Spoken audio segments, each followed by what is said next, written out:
नैनं छिन्दन्ति शस्त्राणि नैनं दहति पावका न चैनं क्लेहयन्त्यापो न शोषयति मारुतः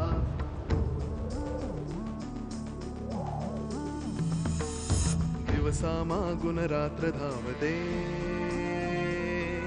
सकाळ संध्याकाळ सूत्रधार जो या साऱ्याचा नामतयाचे काय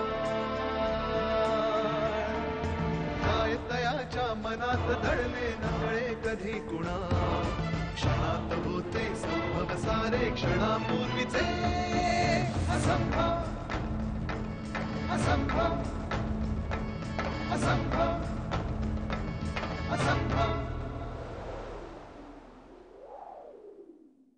अहो मी इथेच ठेवली होती, खरंच सांगतेय. आता हेच बघ ना, स्विमिंग पूल. माझ्यामुळे तुम्हाला खूप त्रास होतोय ना? तुला होतोय म्हणून मला होतोय. पाणी. माईंच्या मनात अजून सुलेखाबद्दल शंका आहे. अभिमानचं काय करणार आहे? त्याला कसं टाळू? टाळायचं कशाला? टाक करून लगीन. बसू ना. हा बोला. अरे वा, हे गोबीचं थालीपीठ कर ना, खरं भूक लागली. आता नसती फरमाईश करू नका, एकटी आहे मी, मला जे जमेल ते करणार आहे पटकन. का प्रिया कुठे गेली? आली नाही वसईवर तू? आली हो आली, आणि बॅग टाकून लगेच तशीच पळाली चंदूकडे. चंदूकडे? हो. का? काय काहीतरी काम आहे म्हणे राधाकडे. जरा तुम्ही एक काम करा, जरा फोन करा तिला, विचारा राणी सरकारांना कधी येत आहेत गडावर, नाहीतर तिथे रात्रभर राधाचं डोकं खात बसेल. काय ग तिला असं कायम लागेल असं बोलतेस तू?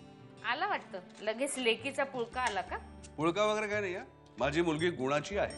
हो माहितीये माहितीये, खूपच गुणाची आहे ती. तिला जरा फोन करा आणि म्हणावं काय गुण उधळायचे ते घरी येऊन उधळ. हा करा प्लीज, फोन करा. जरा काही बरं बोललीस ना तिच्याविषयी.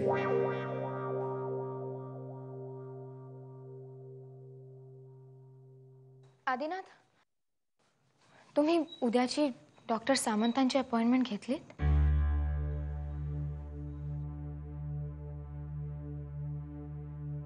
नाही, मी फोन केला होता पण अपॉइंटमेंट नाही मिळाली. त्यांच्या सेक्रेटरीने सांगितलं की उद्या फोन करा. बर. शुभ्रा,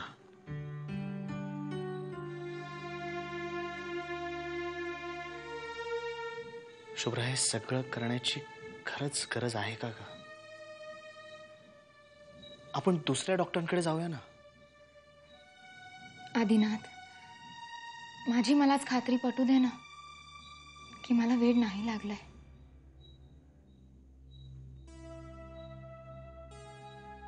तुला वेळ तर लागलाय शुभ्रा, आणि तुझ्यामुळे मला सुद्धा लागलंय. आपण दोघेही वेडे आहोत एकमेकांचे, नाही का? त्यासाठी डॉक्टरांना विचारायची काय गरज आहे?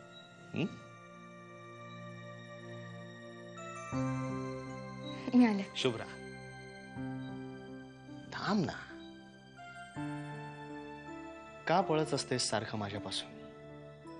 अहो तसं नाही, आपण 2 दिवसानंतर आलोय, आईना भेटून येते. हो का? ठीक आहे, पण एका अटीवर. तू तुझ्या आईंना भेटून ये, मग आपण बाहेर फिरायला जाऊया. अहो पण आत्ताच तर आपण आलो.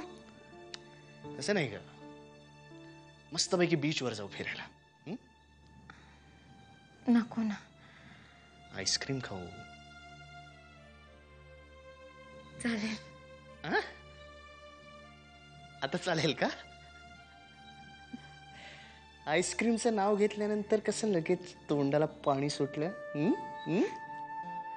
आलेच मी.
मस्त काढलंय, छान काढलंय. घराचं चित्र काढलंय, किती छान काढलंय. बुंदी मजती.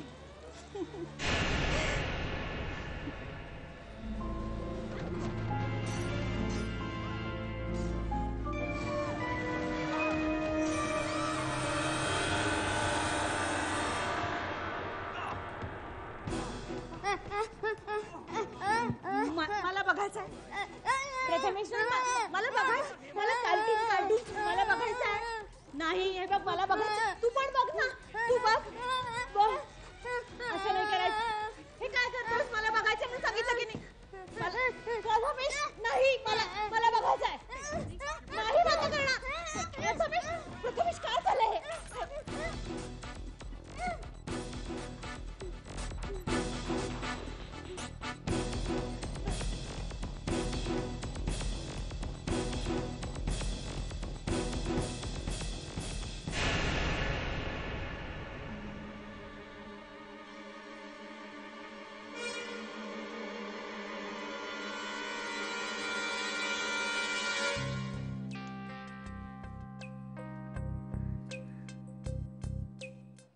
अकरा वाजून गेलेत.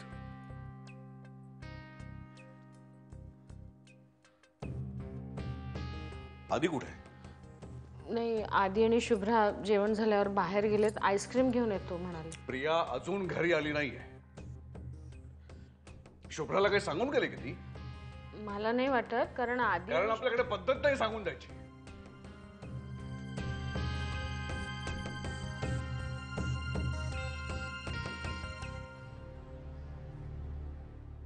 तू पुन्हा एकदा फोन लाव प्रियाला. थांबा.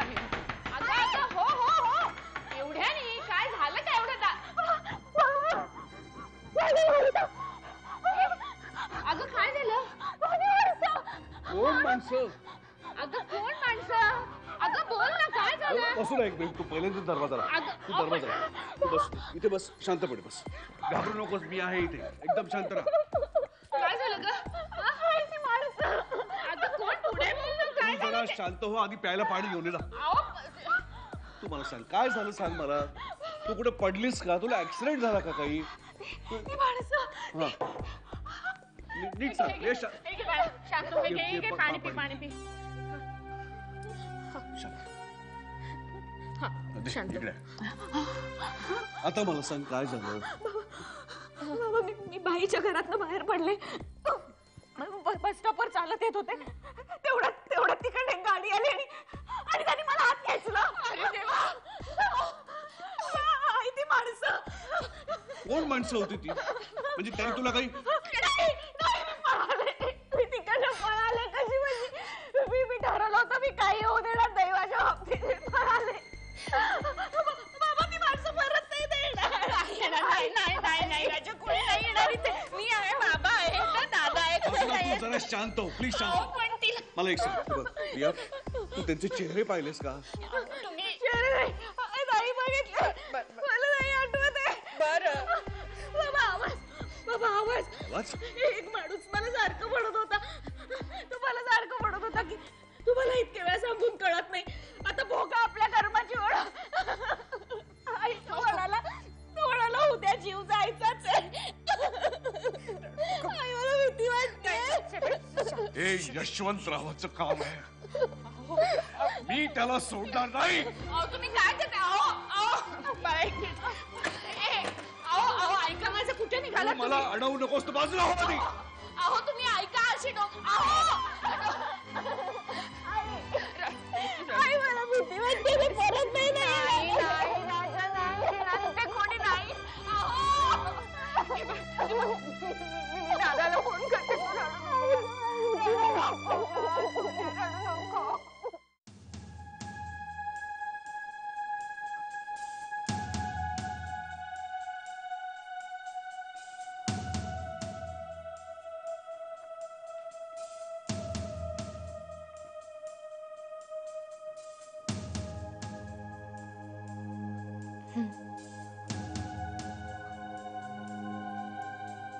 प्रिया, अगं दचकलीस का अशी? मी आहे. शुभ्रा, मला वाटलं की शुभ्रा, मला भीती वाटते. तुला असं वाटावं असं काहीच झालेलं नाहीये प्रिया. अगं त्या लोकांनी मला, त्यांनी आपल्याला फक्त घाबरवण्याचा प्रयत्न केला, कळलं?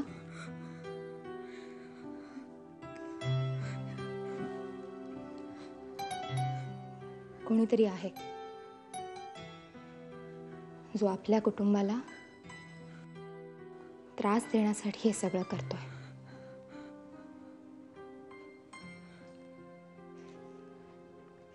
त्यांचा हेतू फक्त एकच आहे, आपल्या मनात दहशत निर्माण करणं.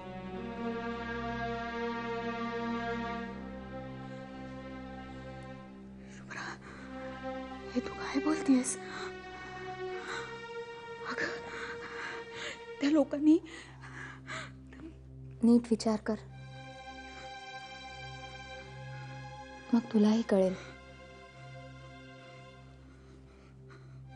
तुझ्या मनात दहशत निर्माण झाली तर तो त्यांचा विजय आहे, हो की नाही? काही झालेलं नाही. सगळी भीती काढून टाक, विसरून जा सगळं. मी आहे ना.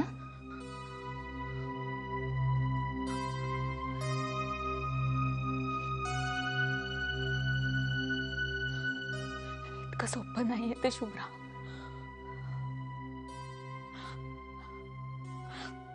जखम झालीये, भरायला वेळ लागेल.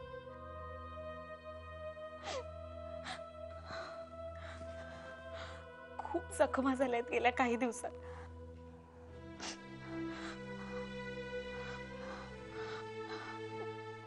कधी आणि कशा भरतील मला नाही माहिती.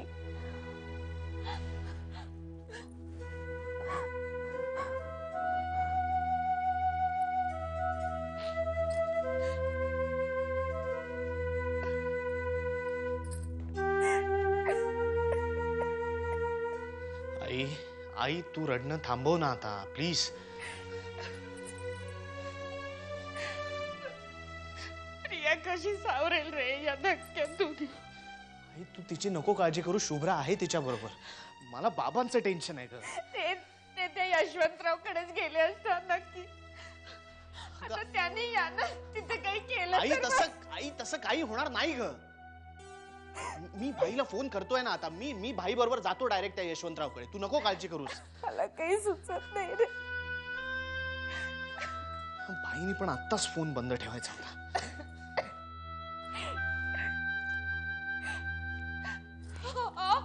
आधी बाबा काय झालं तुम्हाला? बाबा बसा बसा. कुठे गेला होता तुम्ही? बसा बसा. काय झालं? काही न सांगता असे कुठे निघून गेलात? मला किती काळजी वाटली. आई कुठे गेला होता तुम्ही? मला सांगा ना तुम्ही. थांब जरा हो. बाबांना पाणी बाबा पाणी आणतो तुमच्यासाठी. बाबा मी तुमच्यासाठी पाणी आणतो. तुम्ही गप्प का? बोला ना माझ्याकडे बघा तुम्ही. काय झालं तुम्हाला? कुठे गेला होता सांगा ना तुम्ही मला आधी. काय होतंय तुम्हाला? अरे आधी बोलत का नाही तुम्ही? रडू नका. रडताय का तुम्ही? काय झालं? बोला ना माझ्याशी. तुम्ही सांगत का नाही काय झालं ते?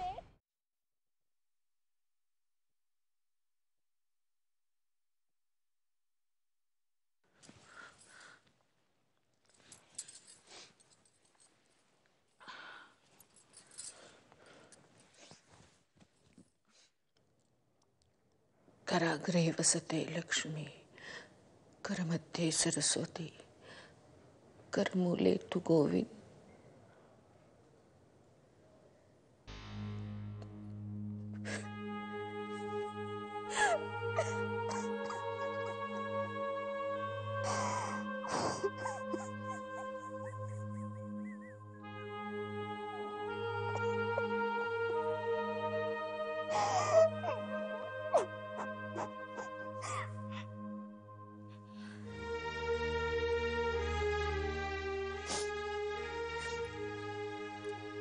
हे कुठे? बाहेर बसलेत.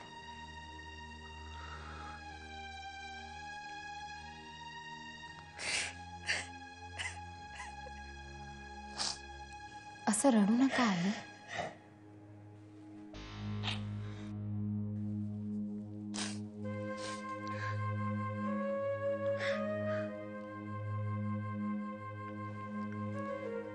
तुम्हीच जर असा धीर सोडलात तर आम्हाला कोण सांभाळणार?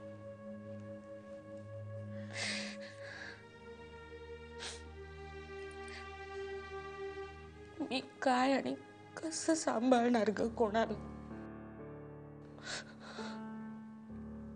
मीच पार खचून गेले. एका रात्री ते सगळं काय झालं ग? संकटाचे घाव असे अचानकच येतात ना आई.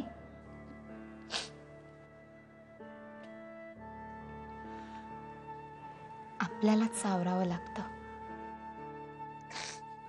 आपल्यासाठी, आपल्या माणसांसाठी.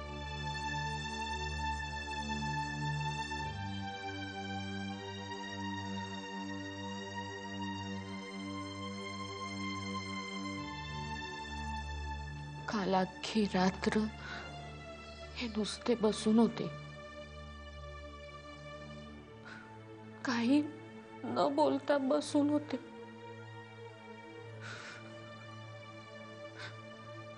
डोळ्याची पापणी पण लावली नाही.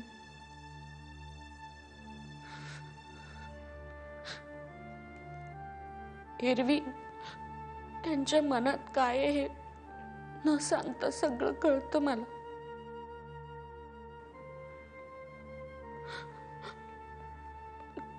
पण काल काहीच कळत नव्हतं ग.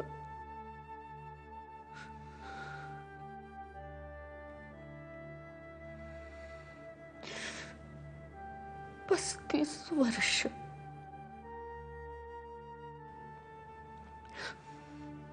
ज्या माणसाशी मी 35 वर्ष संसार केला तो माणूस नव्हता माझ्या समोर काल.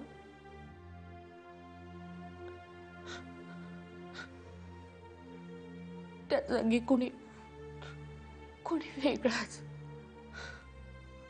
अनोळखी माणूस होता.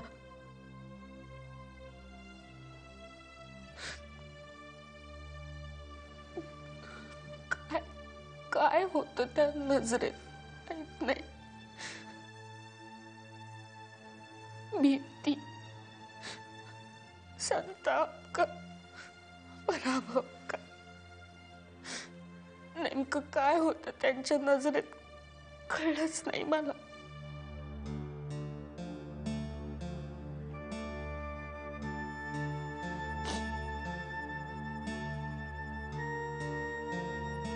आपल्याला तोच हरवलेला माणूस शोधायचा आहे.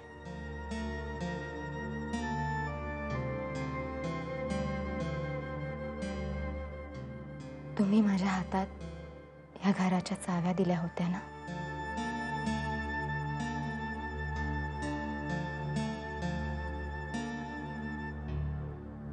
मग आता या घराला सावरण्याची जबाबदारी माझी.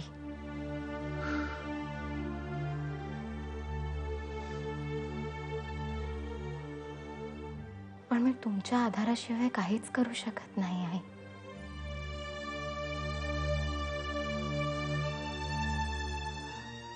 नशीब माझ्या बाजूने नसलं तरी मला त्याची पर्वा नाही.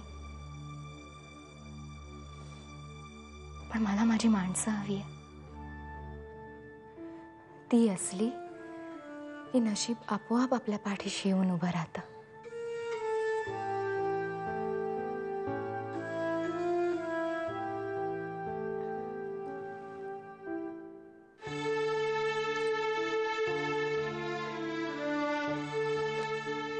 चला आता डोळे पुसा.